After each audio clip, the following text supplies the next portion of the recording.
Après, il y a certaines choses qui sont communes dans tous les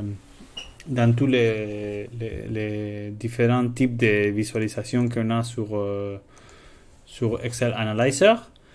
Il y a toujours ici le nom choice, donc ça veut dire que c'est une réponse donnée en question de sélection unique ou multiple. Aussi que les numéros, comme on voit ici, les chiffres, on peut les analyser aussi. Après, il y a les questions. Donc ici, on sélectionne la question principale. Ouais. On va trier par village, par camp, par exemple. Après, il y a la désagrégation. Donc, tu peux désagréger pour une autre chose. Donc, chaque camp, qu'on a ici, de numéro 1 à 10, les latrines se sont bien ici. Combien ils ont de petites de réparations à faire. Donc, le numéro 5, en pamba. OK. Et il y aura pour tous ou presque tous. Après, il y a les options à exclure. Par exemple, ici, on a toutes les options qu'on a. Ils sont listés ici. Et tu peux exclure, par exemple, si tu ne veux pas Other ici, tu peux mettre ici Other. Et il disparaître. OK? Si tu veux faire disparaître, par exemple, Dumba, NCA Dum, tu vas taper ici NCA Dum. Ouais. Et Dumba va disparaître aussi.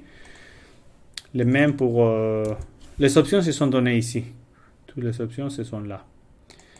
Donc, NCA Cha, ça va nous faire disparaître ici Chatsuka. Voyez?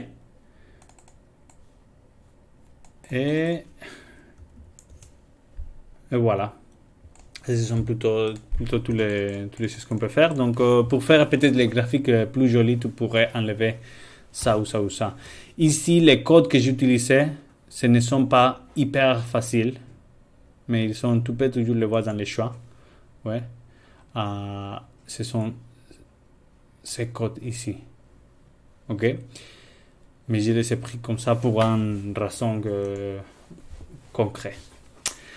Après, les étiquettes à la ligne, si tu cliques ou un clic, quelquefois, c'est comme un Excel normal et courant qui te va donner peut-être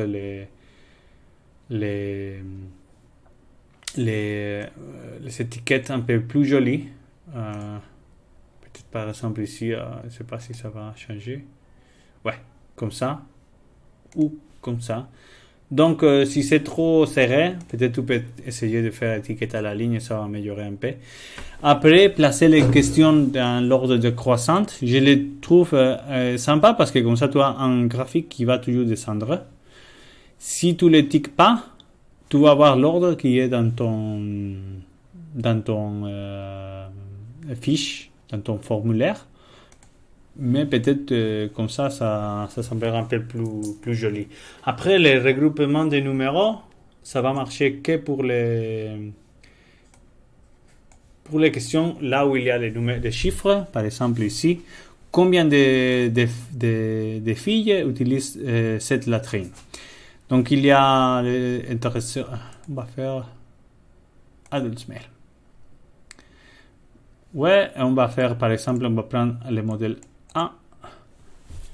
OK.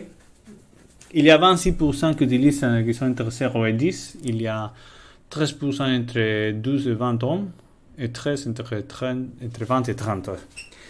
Ça vient de le modèle. Le modèle, c'est comme ça. On a 1, 2, 3, 4, 5, 6. 1, 2, 3, 4, 5, 6 coupures, on peut dire, en ligne d'histogramme. Mais tu peux aussi sélectionner celui-là ou tu peux sélectionner n'importe quel autre. Il vient de ce tableau ici. OK? Donc, tu peux faire de 0 à 100, 200, 2000 par exemple, et les sélectionner juste comme ça. Ouais. Ça sera à vous de voir qu'est-ce que c'est le plus utile pour vous. Après, il y a les fonctions numériques. Dans les values, il y a fonction numérique, tu choisiras, après on va voir un peu plus en détail, si tu veux la moyenne, la médiane, le minimum ou maximum. faudra voir si vous savez la différence entre moyenne et médiane. Vous pouvez chercher.